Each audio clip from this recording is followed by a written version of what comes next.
The only one that had a tougher night than the Chiefs was Taylor Swift. She got booed out of the stadium. MAGA is very unforgiving. Trump was at the game. He got a big thrill because some of the crowd booed Taylor Swift when they put her up on the Jumbotron. Well, she didn't get booed out of the stadium. Unlike you, she stayed for the whole game. Trump's just jealous of Taylor Swift because she has more followers and more money and no kids.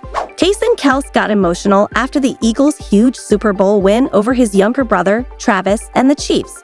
In a heartfelt post on X, he shared his feelings about the intense matchup.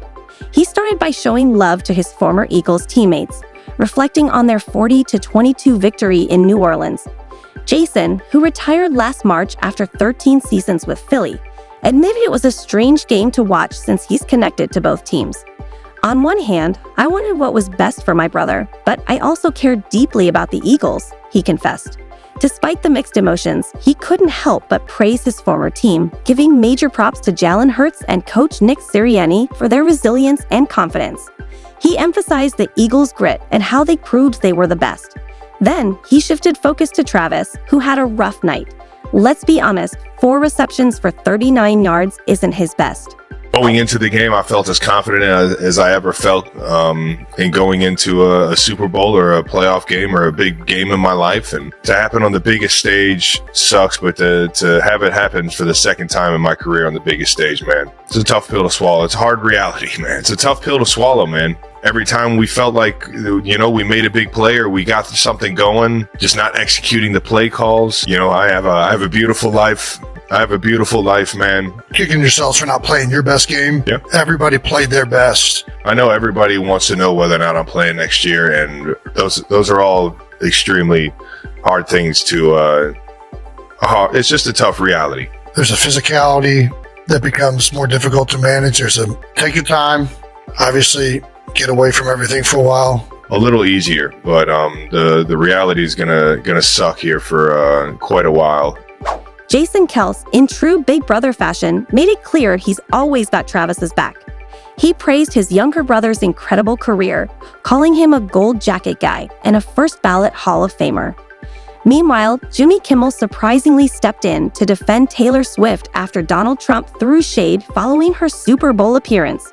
Trump claimed she was booed out of the stadium, but Kimmel wasn't having it.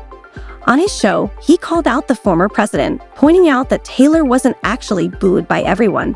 And unlike Trump, she stayed for the entire game. Kimmel didn't stop there. He took a brutal swipe, saying Trump is just jealous of Taylor because she has more followers, more money, and no kids. Ouch. The only one that had a tougher night than the Chiefs was Taylor Swift. She got booed out of the stadium. MAGA is very unforgiving. Trump was at the game. He got a big thrill because some of the crowd booed Taylor Swift when they put her up on the Jumbotron. Well, she didn't get booed out of the stadium. Unlike you, she stayed for the whole game. Trump's just jealous of Taylor Swift because she has more followers and more money and no kids. When the boo began to show that she wasn't fazed, Swift was cool as ever and was seen laughing it off with Ice Spice. Serena Williams stood up for her in her corner, while Trump, who received jeers from the Super Bowl crowd, used the occasion to make fun of Taylor Swift by tweeting that she was the only team that had a worse night than the Kansas City Chiefs. Megan is really unforgiving. I suppose he's still upset about her support of the opposing viewpoint, but hold for a second, because someone else just experienced Swifties' wrath for the first time. I look over to my right, and there is Taylor Swift getting booed by the entire stadium. At that point, I was like, I'm just going to slink back into my little seat right here and keep watching, because this is great theater. Super happy. Even then, he was very focused on the fact that Taylor got booed. He was I'll be honest. It's like, very happy that she got booed. And she looked befuddled at the fact that people were booing her, as if like, do they not know it's me? It is I, Taylor Swift. Why on earth would you boo me? CJ Gardner-Johnson is facing backlash after trolling Travis Kelce following the Eagles' Super Bowl win over the Chiefs. After Philly's 40-22 victory, the Eagles' safety took to Instagram with a shady post aimed at Kelce and his girlfriend, Taylor Swift, while also seemingly referencing Kelce's ex, Kayla Nicole. Posting a photo from the game with his hands behind his back, Gardner-Johnson captioned it with a line suggesting Nicole should have stayed with that Thix, along with the song Murder Business by Youngboy Never Broke Again. The post quickly went viral, sparking outrage from fans who called him everything from classless to a weirdo for stirring the pot after the biggest win of his career. He deleted the post soon after, but the drama didn't end there. Swift and Kelce's fans fired back by flooding Gardner Johnson's mom's restaurant, King's Grill in Florida, with fake one-star reviews. The bogus complaints trashed the food and service, but the reviews were swiftly removed, though not before the situation spiraled. Meanwhile, both Taylor Swift and Kayla Nicole were spotted at the Superdome. Swift was in the stands supporting Kelce and getting booed by Philly fans, while Nicole, who dated Kelce on and off for 5 years, was seen celebrating with the Eagles on the field. Talk about a revenge moment. As if that weren't enough, Kelce is also getting roasted for his Super Bowl performance. Fans are accusing him of not putting in enough effort, especially when it came to protecting Patrick Mahomes, who was sacked 6 times. Philly's defense dominated, and video breakdowns are now surfacing, showing Kelce's lackluster blocking. One clip in particular has fans calling him out for failing to stop Josh Sweat, who eventually took Mahomes down. The criticism was brutal on X, with one fan saying, "half-ass effort from Kelce there," while another noted, "I knew there was a lack of effort, but wow."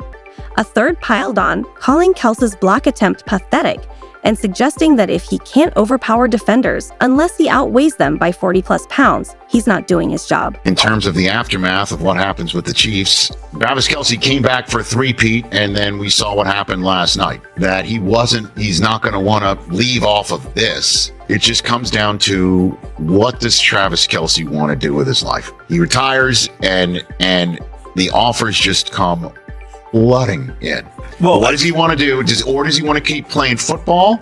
Does he want to start acting now? Does he want to start hosting shows now? Does he want to do dramas now? Does he want to do comedies now? Travis Kelce's Super Bowl performance wasn't just disappointing in terms of blocking. His overall stats left a lot to be desired. He finished the game with just 4 receptions for 39 yards, most of which came when the Eagles had already secured their win. Even worse, he didn't catch a single pass in the first half. That's a rough look for a 3-time Super Bowl champion. Some fans are even questioning if it's time for Kelce to retire, pointing out that this season was one of his quietest. He finished with just 4 touchdowns and 998 yards on 110 receptions, not exactly the dominant numbers fans were hoping for. If Kelce does decide to call it quits, his retirement would be a major moment in the NFL. While he hasn't addressed the speculation, he was seen finding comfort with Taylor Swift after the game. Meanwhile, rumors about his future continue to swirl. Could he step into TV, focus on his popular podcast with Jason, or settle into life with Taylor? Let's take a look at what could be next for the Chiefs star. Damn. It's just life, man. I think people have been waiting to hear from you since the game Sunday. I mean, you have so many records at this point that this is kind of just another one. That's the last thing that I care about right now. Going into the game, I felt as confident as I ever felt in going into a Super Bowl or a playoff game or a big game in my life. And that wasn't the reason. To happen on the biggest stage sucks. It's a tough pill to swallow. It's hard reality, man. I'm sorry for how it ended, but I have a beautiful life. I have loved ones. Right now, I'm just kicking everything down the road. I'm not making any crazy decisions. The biggest thing is just... After the Super Bowl loss, questions about Travis Kelce's future started swirling. Chiefs wide receiver Xavier Worthy hinted that it might have been their last game together, while Patrick Mahomes acknowledged that Kelce still has plenty of football left. But it all comes down to whether he still has the drive. Kelce himself has dropped hints about retirement on his New Heights podcast. Back in December 2024, after facing the Cleveland Browns, he admitted he was giving it one last hurrah. He even joked about Tony Gonzalez's record of 210 career games, saying, "I don't know if I can play 40 more." With his contract up and free agency looming, his decision likely won't be known until the offseason. If Kelce does retire, he won't be short on opportunities. And despite the Super Bowl heartbreak, his relationship with Taylor Swift is stronger than ever. Kelce was visibly upset when fans booed Taylor during her Jumbotron moment at the Superdome, but he's always had her back, just as he did throughout her Eras tour. Rumor has it that if the Chiefs had won, Kelce might have been ready to propose.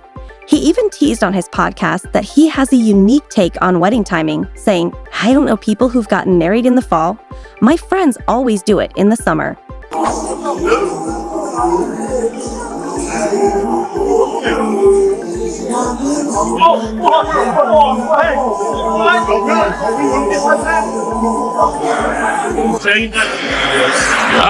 Yeah, he's doing good. Don't really want to get into it too much. It's a family matter, so I'll just keep it to the family. And that's all I really have to say at this point. If Travis Kelce does retire, it might mean no more Taylor Swift sightings at Arrowhead Stadium. But on the bright side, it could give him more time to support her music career, and who knows, maybe wedding bells aren't too far off. Speaking of Taylor, she may have inspired one of Kelce's latest ventures. In early 2024, he bought his first racehorse, fittingly named Swift Delivery. The horse has already competed in major races like the Toronto Cup and Ontario Derby. While horse racing is a risky investment, expanding his stable could turn out to be a smart financial move. Kelce also has plenty of entertainment experience. Back in 2016, he starred in his own reality dating show, Catching Kelce, and more recently, he appeared on Amazon Prime's Are You Smarter Than a Celebrity? He's even hinted at a future in broadcasting, similar to his brother Jason, who's become a regular on Monday Night Football. Kelce has joked about following in Tom Brady's footsteps with a multi-million-dollar TV deal. Then, of course, there's New Heights, the podcast he and Jason launched in 2022. It's already a massive hit, winning the iHeartRadio Podcast of the Year award in 2024. Rumor has it Taylor listens every week. So even if Kelce retires from football, the podcast is sure to keep rolling. Whether he dives into horse racing, becomes a TV personality, or just enjoys life with Taylor, Kelce has plenty of exciting paths to explore after the NFL. Whatever he decides, he's got options. That's all for this video. See you next time.